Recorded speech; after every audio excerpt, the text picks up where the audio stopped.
प्रजापतिगुं हवामहे कविं कवीनामुपमश्रवस्तमम् ज्येष्ठराजम् ब्रह्मणाम् ब्रह्मणस्पत आनः शृण्वन्नोतिभिः सीदसादनम् श्रीमहागणाधिपतये नमः। अस्य श्रीरुद्रस्य प्रश्नस्य अघोर ऋषिः अनुष्टुप्छन्दः सङ्कर्षणमूर्तिस्वरूपो योऽसावादित्यः परमपुरुषः स एष रुद्रो देवता अग्निक्रतुजरमायामिष्टकायागुंसतरुद्रीये जपाभिषेके विनियोगः। नमः शम्भवे च अग्निहोत्रात्मने अङ्गुष्ठाभ्याम् नमः। मयो भवेद दर्शपूर्णमासात्मने तर्जनीभ्याम् नमः। नमः शङ्कराय च चातुर्मास्यात्मने मध्यमाभ्याम् नमः। मयस्कराय च निरूढपशुबन्धात्मने अनामिकाभ्याम् नमः। नमः शिवाय च ज्योतिष्ठोमात्मने कनिष्ठिकाभ्याम् नमः। शिवतराय च सर्वकृत्वात्मने करतलकरपृष्ठाभ्याम् नमः। नमः शम्भवे च अग्निहोत्रात्मने हृदयाय नमः। मयो भवे च दर्शपूर्णमासात्मने शिरसे स्वाहा। नमः शङ्कराय च चातुर्मास्यात्मने शिखायै वषट्। मयस्कराय च निरूढपशुबन्धात्मने कवचाय हुम्। नमः शिवाय च ज्योतिष्ठोमात्मने नेत्रत्रयाय वौषट्। शिवतराय च सर्वकृत्वात्मने हस्त्राय फट्। भूर्भुवस्सुवरोमिति दिग्बन्धः ध्यानम् आपाताळनभस्तरान्तभुवनब्रह्माण्डमाभिस्फुरत् ज्योतिष्पाटिकलिङ्गमौलिविलसत्पूर्णेन्दुवान्तामृतैः हस्तोकाप्लुतमेकमीशमनिशम् रुद्रानुवाकान् जपन् ध्यायेदीक्षितसिद्धये ध्रुवपदम् विप्रोऽभिषिञ्चेत् शिवम्। ब्रह्माण्डम् व्याप्तदेहाभसितहिमरुचा भासमाना भुजङ्गैः कण्ठे कालाः कपर्दाः कलितशशिकलाश्चण्डकोदण्डहस्ताः त्र्यक्षा रुद्राक्षमालासु ललितवपुषशाम्भवामूर्तिभेदाः रुद्राः श्रीरुद्रसूक्तप्रकटितविभवानः प्रयच्छन्तु सौख्यम्। ॐ नमो भगवते रुद्राय। ॐ नमस्ते रुद्रमन्यव उतोत इषवे नमः। नमस्ते अस्तु धन्वने बाहुभ्यामुतते नमः। यात इषः शिवतमा शिवम् बभूवते धनुः। शिवा शरव्या यातभतया न रुद्रमृडया याते रुद्रशिवा तनूरघोरा पापकाशिनी त्वया नस्तनुभाषन्तमया गिरिशन्ताभिचाकशीः यामिषम् गिरिशन्तहस्ते बिभर्ष्यस्तवे शिवाङ्गिरित्रताम् कुरुमाहि पुंसीः पुरुषम् जगत् शिवेन वचसा त्वा गिरिशाच्छा वदामसि यथा नः सर्वमिज्जगदयक्ष्मकुम् सुमना असत् अध्यवोचदधिभक्ता प्रथमो दैव्याभिषक् अहीगुश्च सर्वान् जम्भयन् सर्वाश्च यातु धान्यः असंयस्ताम्रो अरुण उत बभ्रुः सुमङ्गलः ये चेमागुम् रुद्रा अभितो दिक्षुः श्रिताः सहस्रशो वैशागुम् हेदयीमहे असंयोभसर्पतिनीलग्रीभो विलोहितः उदैनम् गोपा अदृशन्नदृशन्नुदहार्यः उदैनम् विश्वाभूतानि सदृष्टो मृडयादिनः नमो अस्तु नीलग्रीवाय सहस्राक्षाय मीढुषे अधो ये अस्य सत्त्वानो हन्तेभ्यो करन्नमः प्रमञ्चधन्वनस्त्वमभयोरात्रियोर्जाम् याश्च देहस्त इषवः पराता भगवो भव मत्यधनुस्वरम् सहस्राक्षसते शुधे निशील्य शय्यानाम् मुखा शिवो नः सुमना भव विज्यन्धनः कपर्दिनो विशल्यो बाणवागुम्भुता अनेशन्धस्येषव आभुरस्य निषङ्गधिः या ते हेतिर्मेढुष्टमहस्ते बभूव ते धनुः तयास्मानुनिष्कतस्त्वमयक्ष्मया परिभुजा नमस्ते अस्त्वायुधायानातताय धृष्णवे उभाभ्यामुदते नमो बाहुभ्याम् तवधन्वने परिते धन्वनो हेतिरस्मान् वृणक्तु विश्वतः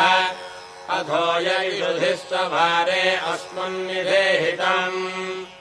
नमस्ते अस्तु भगवन् विश्वेश्वराय महादेवाय त्र्यम्बकाय त्रिपुरान्तकाय त्रिकाग्निकालाय कालाग्निरुद्राय नीलकण्ठाय मृत्युञ्जयाय सर्वेश्वराय सदाशिवाय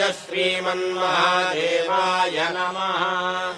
नमो हिरण्यवाहवे सेनान्ये दिशाम् च पतये नमो नमो वृक्षेभ्यो हरिकेशेभ्यः पशूनाम् पतये नमो नमः सस्पिञ्जराय त्रिशीमते पथीनाम् पतये नमो नमो बभ्रुषाय विव्याधिनेन्नानाम् पतये नमो नमो हरिकेशायोपवीतिने पुष्टानाम् पतये नमो नमो भवस्येत्यै जगताम् पतये नमो नमो रुद्राय तकाविने क्षेत्राणाम् पतये नमो नमः सूताय हन्त्याय वनानाम् पतये नमो नमो रोहिताय पतये वृक्षाणाम् पतये नमो नमो मन्त्रिणे वाणिजाय कक्षाणाम् पतये नमो नमो भवन्तये वारिवस्कृताय औषधीनाम् पतये नमो नम उच्चैर्घोषाय क्रन्दयते पत्तीनाम् पतये नमो नमः कृत्स्नवीताय धावते सत्त्वनाम् पतये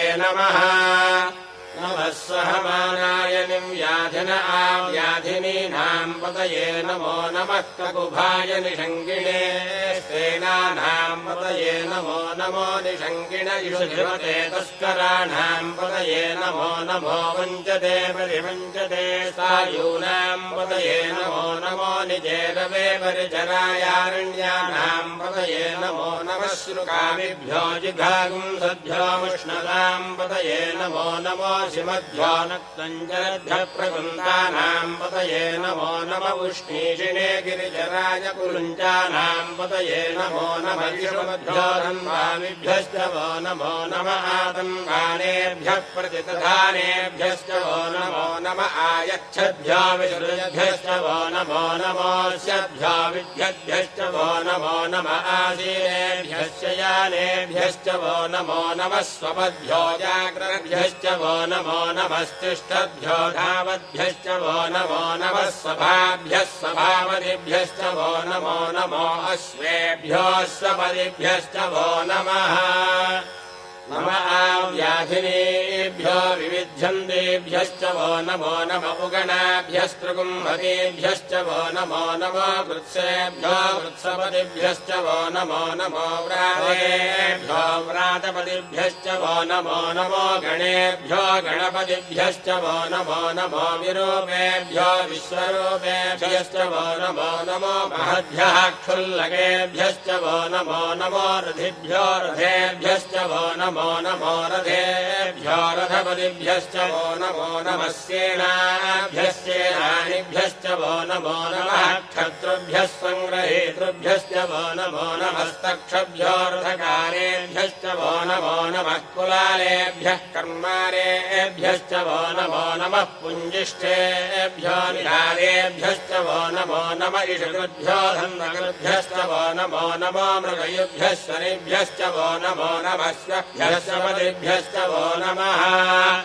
नमो भवाय च रुद्राय च नमः शर्वाय च पशुपतये च नमो नीलग्रीवाय च शितिकण्ठाय च नमः प्रवर्तिने च व्युक्तकेशाय च नमः सहस्राक्षाय च शतधन्वने च नमो गिरिशाय च शिपिभिष्टाय च नमो मेघुष्टमाय च शुमते च नमो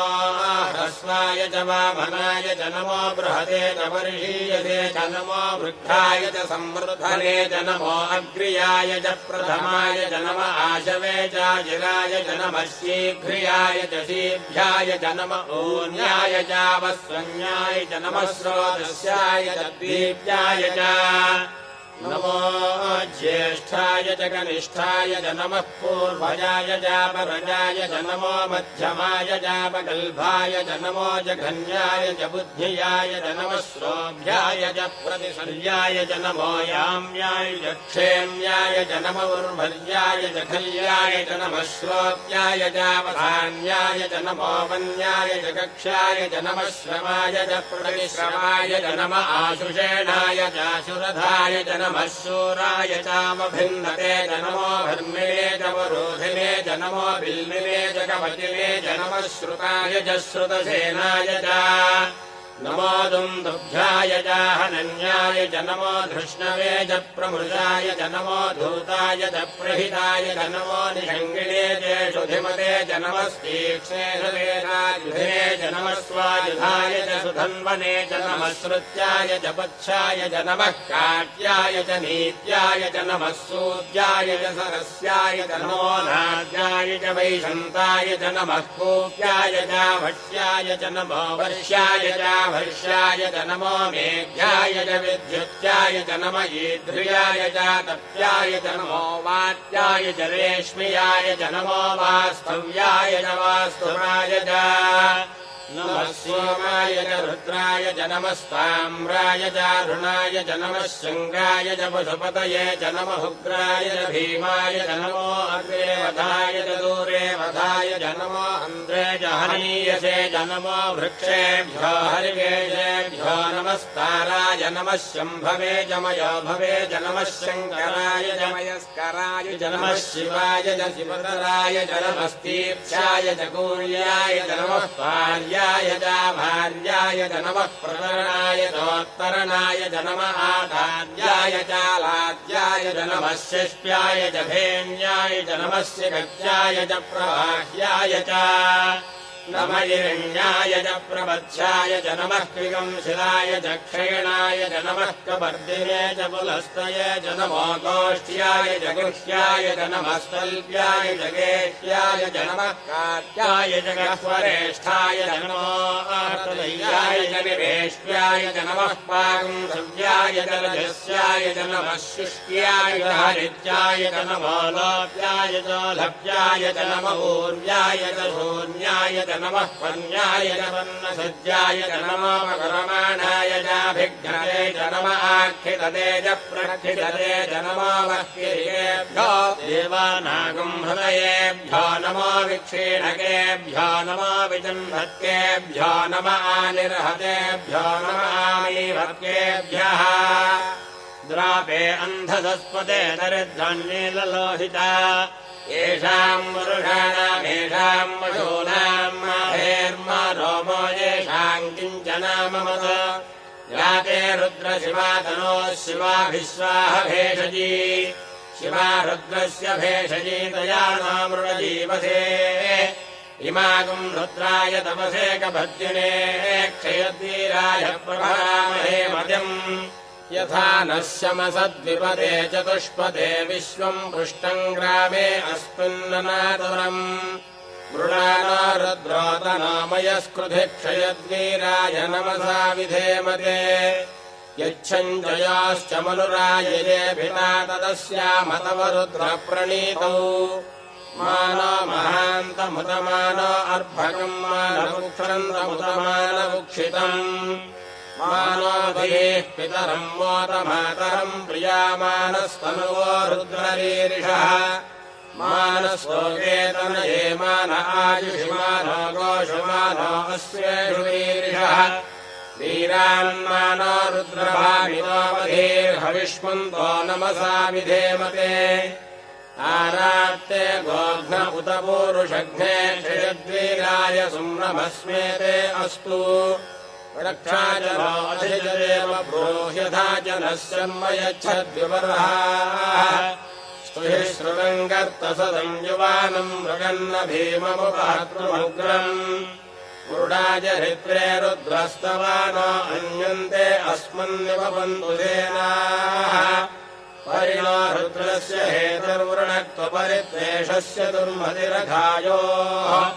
अवस्थिरामघवध्यस्तनुष्वमेध्वस्तोकायतनयाय मृडय मीढुष्टमशिवतमशिवो नः सुमना भव परमे वृक्ष आयुधम् निधाय कृत्यम् वसान आचरपिनाकम् बिभ्रतागैः विकिरितविलोहित नमस्ते अस्तु भगवः यास्ते सहस्रगुम् हेतयोऽन्यमस्मन्निवपन्तु ताः सहस्राणि सहस्रधा बाहुवोस्तव हेतयः तासामीशानो भगवः पराचीनामुखाकृधि सहस्राणि सहस्रशो ये रुद्रा अधिभूम्याम् तेषागुम् सहस्रयो जने वधन्वानि तन्मसि अस्मिन्महत्यर्णवेऽन्तरिक्षे भवा अधि नीलग्रीवास्य दिगण्ठाः सर्वा अधः क्षमाचलाः नीलग्रीवास्य दिगण्ठादिवगुम् रुद्रागुपश्रिताः ये वृक्षेषु सस्पिञ्जरा नीलग्रीवा विलोहिताः ये भूतानामधिपतयो विशिधासः कभर्दिनः ये अन्येषु विविध्यन्ति पात्रेषु पिबतो जनान् ये पथाम् पथिरक्षय ऐलमृगायव्युधः ये तीर्थानि प्रचरन्ति श्रुवावन्तो निषङ्गिणः य एतावन्तश्च भूयागुंसश्च दिशो रुद्राविदस्थिरे तेषागुम् सहस्रयो जने वधन्वानि तन्मसि नमो रुद्रेभ्यो ये पृथिव्याम् येऽन्तरिक्षे ये दिवि येषामह्नम् वातो वर्षमिषभस्केभ्यो 10 प्राचेर्दश दक्षिणा 10 प्रतीचेर्दशोदीचेर्दशोर्ध्वास्तेभ्यो नमस्ते नो मृडयन्ततेयम् विश्वायश्च नो द्वेषितम् भोजम्भे दधामि त्र्यम्बकम् यजामहे सुगन्धिम् पुष्टिवर्धनम् उर्वारुकमिव बन्धनान् मृत्योर्मुक्षीयमामृतात् यो रुद्रो अग्नौ यो अप्सु य ओषधीषु यो रुद्रो विश्वा भुवना विवेश तस्मै रुद्राय नमो अस्तु ये ते सहस्रमयुतम् पाशामृत्योमर्त्याय हन्तवे तान् यज्ञस्य मायया सर्वानवयजामहे मृत्यभे स्वाहा मृत्यभे स्वाहा प्राणानाम् ग्रन्थिरसि रुद्रो मा विशान्तकः तेनान्नेनाप्यायस्व नमो रुद्राय विष्णवे मृत्युर्मे पाहि ॐ शान्तिः शान्तिः शान्तिः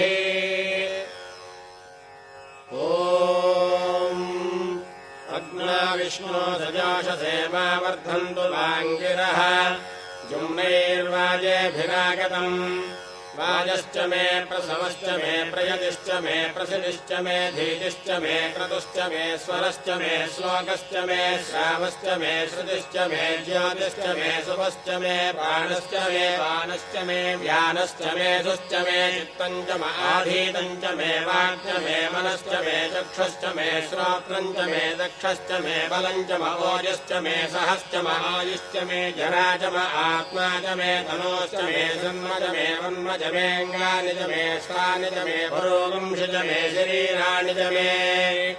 ज्येष्ठम् च आधिपत्यम् च मे मन्युश्च मे भावश्च मे वश्च मेऽम्भश्च मे जेवा च मे महिमा च मे वरिमा च मे प्रतिमा च मे भर्ष्मा च मे द्राघुया च मे वृद्धम् च मे वृद्धिश्च मे भक्तिम् च मे श्रद्धा च मे जगच्च मे धनम् च मे वशश्च मे तुषश्च मे क्रीडा च मे बोधश्च मे जातम् च मे जनिष्यमाणम् च मे सूक्तम् च मे सुहृदम् च मे वित्तम् च मे वेद्यम् च मे भूतम् च मे भविष्यच्च मे मे सुगञ्च मे सुपथञ्च मर्धञ्च मर्धिश्च मे क्लुप्तञ्च मे क्लुप्तिश्च मे मदिश्च मे सुमदिश्च मे सञ्च मे मयश्च मे प्रियञ्च मे नुकामश्च मे कामश्च मे सौमनसश्च मे भद्रञ्च मे श्रेयश्च मे वश्यश्च मे यशश्च मे भगश्च मे द्रविणञ्च मे यन्ता च मे धत्ता च मे क्षेमश्च मे धृतिश्च मे विश्वञ्च मे महश्च मे संविच्च मे ज्ञात्रञ्च मे सोश्च मे प्रसोश्च मे क्षीरञ्च मे लयश्च मरतञ्च मे मृतञ्च मे यक्ष्मञ्च मे रामयश्च मे जीवातुश्च मे दीर्घायुत्वञ्च मे न मित्रञ्च मे भयञ्च मे सुखञ्च मे शयनञ्च मे सोषाच मे सुदिनञ्च मे ऊर्च मे सौनृताच मे पयश्च मे रसश्च मे घृतञ्च मे मधुच मे सग्धिश्च मे सपेतिश्च मे कृषिश्च मे वृष्टिश्च मे जैत्रञ्च मौद्भिज्यञ्च मे रजश्च मे राजश्च मे पुष्टञ्च मे पुष्टिश्च मे विभुज मे प्रभुज मे बहुज मे भोजश्च मे पूर्णञ्च मे पूर्णतरञ्च मे क्षितिश्च मे कूजवाश्च मे अन्नञ्च मे क्षुच्च मे व्रीहयश्च मे जवाश्च मे माषाश्च मे तिलाश्च मे मुद्गाश्च मे खल्वाश्च मे गोधूमाश्च मे मधुराश्च मे प्रियङ्गवश्च मे नवश्च मे श्यामाकाश्च मे नीवाराश्च मे अस्माच मे मृत्तिकाच मे घरयश्च मे पर्वताश्च मे शिखराश्च मे वनस्पतयश्च मे हिरण्यञ्च मे यश्च मे शीलञ्च मे त्रपुश्च मे श्यामञ्च मे लोहञ्च मे अग्निश्च म आपश्च मे विरुधश्च म औषधयश्च मे कृष्णभज्यञ्च मे कृष्णभज्यञ्च मे ग्राम्याश्च मे पशव आरण्याश्च यज्ञेन कल्पन्ताम् वित्तञ्च मे वित्तिश्च मे भूतञ्च मे भूतिश्च मे वसुच मे वसतिश्च मे कर्मच मे शक्तिश्च मेऽर्धश्च म एमश्च म इतिश्च मे गतिश्च मे अग्निश्च म इन्द्रश्च मे सोमश्च म इन्द्रश्च मे सविता च म इन्द्रश्च मे सरस्वती च म इन्द्रश्च मे पूषा च म इन्द्रश्च मे बृहस्पतिश्च म इन्द्रश्च मे मित्रश्च म इन्द्रश्च मे वरुणश्च म इन्द्रश्च मे त्वष्टा च म इन्द्रश्च मे धाता च म इन्द्रश्च मे विष्णुश्च म इन्द्रश्च मे श्वलो च म इन्द्रश्च मे मरुतश्च म इन्द्रश्च मे विश्वे च मे देवा इन्द्रश्च मे पृथिवी च म इन्द्रश्च मेऽन्तरिक्षम् च म इन्द्रश्च मे ज्योश्च म इन्द्रश्च मे दिशश्च म इन्द्रश्च मे मूर्धा च म इन्द्रश्च मे प्रजापतिश्च म इन्द्रश्च मे अगुंसुश्च मे रश्मिश्च मे दाभ्यश्च मेऽधिपतिश्च म उपागुंसुश्च मेऽन्तर्यामश्च म इन्द्रमायमश्च मे मैत्रावरुणश्च म आश्विनश्च मे प्रस्थानश्च मे शुक्रश्च मे मन्धी च म आग्रजनश्च मे वैश्वदेवश्च मे ध्रुवश्च मे वैश्वानरश्च म रुद्राश्च मे दिग्राह्याश्च म इन्द्राग्नश्च मे वैश्वदेवश्च मे मरुत्वदीयाश्च मे माहेन्द्रश्च म आदित्यश्च मे सावित्रश्च मे सारस्वतश्च मे भूष्णश्च मे पात्रीपदश्च मे हारीयोजनश्च मे युद्धश्च मे बर्हिश्च मे वेदिश्च मे धिष्णियाश्च मे सृजश्च मे च मघाश्च मे ग्रावाणश्च मे स्वरवश्च मौपरवाश्च मे धिषवणे च मे द्रोणकलशश्च मे वायव्यानि च मे भूतभृत्य म आधमनीयश्च म आग्नेयर्धम् च मे हविर्धानम् च मे गृहाश्च मे सदश्च मे पुरोडाशाश्च मे वजनाश्च मे वृधश्च मे स्वगाकारश्च मे अग्निश्च मे घर्मश्च मेऽर्कश्च मे सूर्यश्च मे प्राणश्च मे श्वमेधश्च मे पृथिवी च मे दिदिश्च मे दिदिश्च मे ज्योश्च मे शक्वरीरङ्गुलयो दिशश्च मे यज्ञेन कल्पन्तामृक्च मे साम च मे सोमश्च मे यजुश्च मे दीक्षा च मे तपश्च ऋतुश्च मे व्रतम् च मे होरात्रयोर्वृष्ट्या बृहद्रधन्वरे च मे यज्ञेन कल्पेताम् गर्भाश्च मे वत्साश्च मे त्रियविश्च मे त्रियवी च मे दिच्यवाच्च मे दिच्यौही च मे पञ्चाविश्च मे पञ्चावी च मे त्रिवत्सश्च मे त्रिवत्सा च मे तुर्यवाच्च मे तुर्यौही च मे पष्ठवाच्च मे पष्टौही च ममुक्षा च मे वशा च मर्षभश्च मे वेहश्च मे लड्वान् च मे धेनुश्च म आयुर्यज्ञेन कल्पताम् प्राणो यज्ञेन कल्पताम् अपानो यज्ञेन कल्पताम् ज्ञानो यज्ञेन कल्पताम् चक्षुर्यज्ञेन कल्पताम् श्रोत्रम् यज्ञेन कल्पताम् मनो यज्ञेन कल्पताम् वाग्यज्ञेन कल्पताम् आत्मा यज्ञेन कल्पताम् यज्ञो यज्ञेन कल्पताम्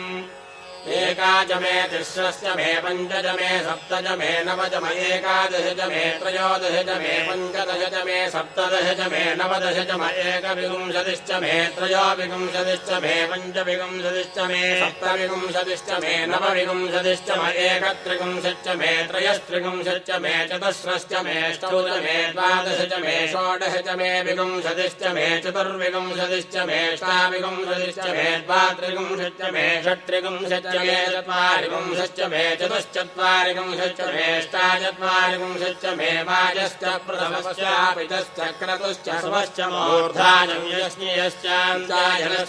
यश्च भौवनश्च भुवनश्चाधिपतिश्च विरादेवहोर्मनर्यज्ञनेर्बृहस्पतिर्घामदानेगुंसिषद्विश्वे देवास्वोग्रवाजः पृथिविमानमायुंसेर्मधुमनिष्ये मधुजनिष्ये मधुवक्ष्यामि मधुमदिष्यामि मधुमतीम् देवेभ्यो वाचमुद्यासगुं शुश्रूषेण्याम् मनुष्येभ्यस्त्वम् मा देवावन्तु शोभायै पितरो नमो ॐ शान्तिः शान्तिः शान्तिः ॐ तच्छञ्जोरावृणीमहे गातुम् यज्ञाय गातुम् यज्ञपतये दैवी स्वस्तिरस्तु नः स्वस्तिर्मानुषेभ्यः ऊर्ध्वम् जिगातु भेषजम् शन्नास्तु द्विपदे सञ्जतुष्पदे ॐ शान्तिः शान्तिः शान्तिः